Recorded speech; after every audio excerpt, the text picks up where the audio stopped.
આપણું અહીંયાનું Indian driving licence વિદેશમાં ચાલશે કે નહીં, જો ચાલશે તો કઈ રીતે અને એના જરૂરી ડોક્યુમેન્ટ શું હશે, અને હા એક ખાસ વાત, આઈડીપી એટલે શું? જો આ બધા ક્વેશ્ચન્સ તમને પણ થતા હોય ને, then welcome to the NRG junction.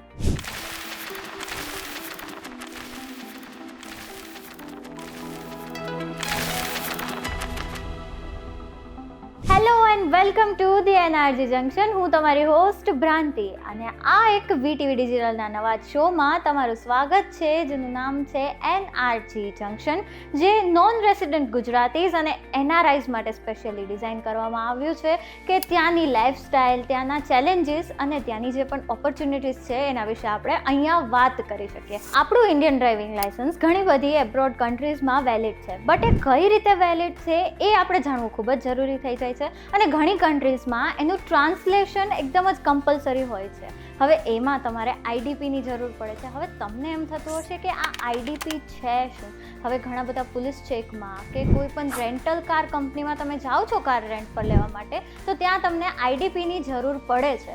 તો આપણે સૌથી પહેલાં એ જાણી લઈએ કે આઈડીપી છે શું. આઈડીપી એટલે ઇન્ટરનેશનલ ડ્રાઇવિંગ પરમિટ. હવે આ એક એ પ્રકારનું ઓફિશિયલ ડોક્યુમેન્ટ છે કે જે તમારું ઇન્ડિયન ડ્રાઇવિંગ લાઇસન્સ છે એને 10થી 15 અલગ અલગ લેંગ્વેજીસમાં એ ટ્રાન્સલેટ કરી નાખે છે.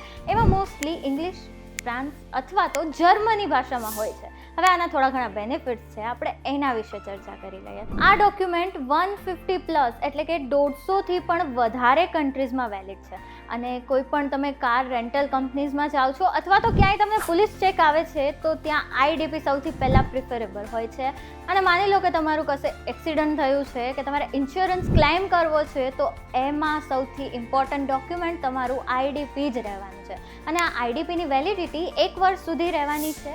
એ પછી તમારે ફરી એપ્લાય કરવું પડશે અને પાછી પહેલેથી બધી પ્રોસીજર કરી અને નવું આઈડીપી તમારે કઢાવવું પડશે. હવે લોંગ સ્ટે હોય કે શોર્ટ ટ્રીપ હોય, તમારે આઈડીપી તો તમારી સાથે રાખવું એકદમ જ જરૂરી છે. હવે આ બધી જ ઇન્ફોર્મેશન બાદ તમને એક ક્વેશ્ચન તો થતો જ હશે કે આ ઇશ્યુ ક્યાંથી કરાવવાનો. આના 2 રસ્તા છે. તમે ઓફલાઈન પણ કરાવી શકો છો અને ઓનલાઈન પણ કરાવી શકો છો. ઓફલાઈનમાં તમે નજીકના આરટીઓમાં જઈ ફોર્મ 4A લઈ અને એ સબમિટ કરી, અને હું હમણાં ડોક્યુમેન્ટ્સ તમને જણાવીશ, એ ડોક્યુમેન્ટ સાથે તમારે નોમિનલ એક ફી હશે, એ પે કરી અને તમારે સબમિટ કરી દેવાનું છે.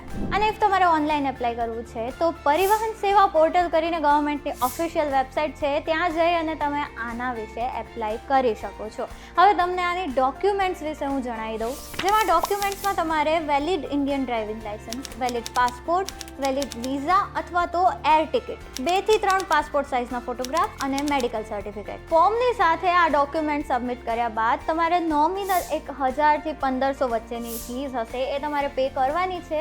અને એના જ 3 થી 7 વર્કિંગ ડેઝની અંદર તમારું આઈડીપી ઇસ્યુ થઈને તમારી પાસે આવી જવાનું છે. અને ઘણી જગ્યાએ તો સેમ ડે સર્વિસ, એટલે એ જ દિવસે તમને તમારું આઈડીપી મળી જાય એવી સર્વિસ તમને પણ મળી શકે છે. હા, અને હજુ એક ખાસ વાત, તમે જો વિદેશમાં ટ્રીપ પ્લાન કરો છો અને તમારી પાસે જો આઈડીપી નથી, તો તમારે ટ્રીપ પ્લાન કરો છો એના 2-3 અઠવાડિયા પહેલાં જ તમારે ઇસ્યુ કરાવી લેવાનું છે અથવા તો એપ્લાય કરી દેવાનું છે. જેથી શું થશે કે એક તમે સેફર સાઇડમાં ચાલશો તો ક્યાંય તમે અટકશો નહીં. અને હા, તમારું નેક્સ્ટ ડેસ્ટિનેશન કયું છે અમને કમેન્ટ કરીને જણાવજો. અને વિડીયો થકી તમને સારી એવી ઇન્ફોર્મેશન મળી હોય તો લાઇક, શેર અને સબસ્ક્રાઈબ કરવાનું ના ભૂલતા. અને આવા જ નવા અને ઇન્ફોર્મેટિવ વિડીયોઝ જોવા માટે વીટીવી ડિજિટલને સબસ્ક્રાઈબ જરૂરથી કરજો. Till then, good bye.